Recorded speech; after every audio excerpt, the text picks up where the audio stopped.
Hello friends, I hope that you're doing well. In this, I'll be answering how to come to the USA without a host. If you've won the DV lottery and you do not know anyone in the USA, how can you legally move to the USA without a host? This is a very genuine question from a DV lottery winner who happens to not know anyone in the USA and having tried the various ways to get a host in the USA has not gotten one. So, how can you legally move to the States without a host? Remember, this is not a requirement that you need to have a host for you to move to the USA. What you need to have is address of where you will be living once you move to the USA. And this is the information that is required when, as a DV lottery winner, you are filling the DS260 form. You need to indicate where you will be living. It requires you to put an address of where you will be living.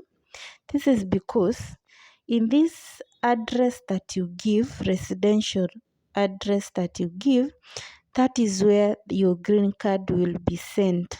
And also that's where you receive your social security number through.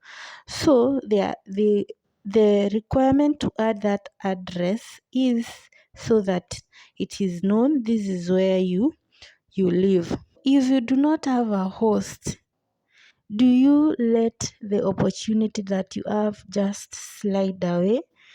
Do you give up on the opportunity that you have as a DV winner just because you do not have a host?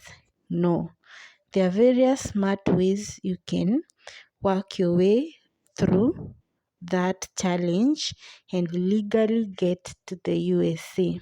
Remember, the US government does not force you to stay in a specific state once you move to the United States.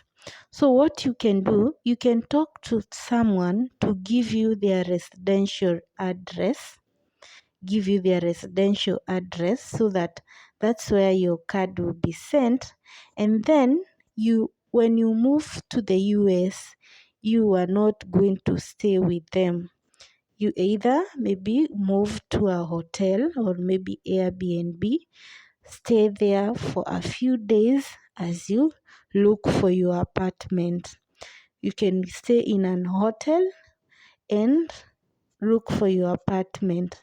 It will be a bit expensive as compared to if you got someone to host you for maybe a month or a few weeks as you look for job and get to work and find your own apartment. But still, even if you do not get someone to host you, you can stay in an hotel.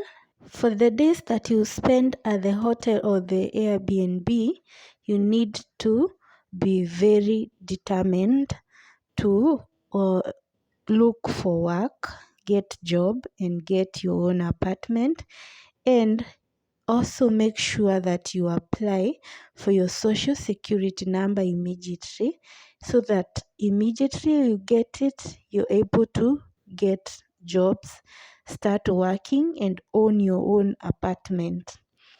What you do after getting your apartment is you change the address. You change the address from the one that you got from a host who you did not actually stay with them, and apply the change and show the new apartment address that you've moved into. The process of changing address is very simple. You can just make a phone call and you can also change it online. So once you've gotten your own apartment, you then you inform the immigration that you've changed your address so that the green card is sent to your own address. It will be forwarded to your own address, the address of your apartment. So don't let the opportunity slide away. If you do not get someone to host you, look for an hotel, a motel, an Airbnb, and move in as you work your way into getting an apartment for yourself. It will be expensive, but it is worth the struggle. Friends, I hope I've answered this question on how you can get to the USA without a host legally. And I hope you find this information useful. Please consider subscribing so that you do not miss the next content that I will be sharing with you like this to help many more. Bye.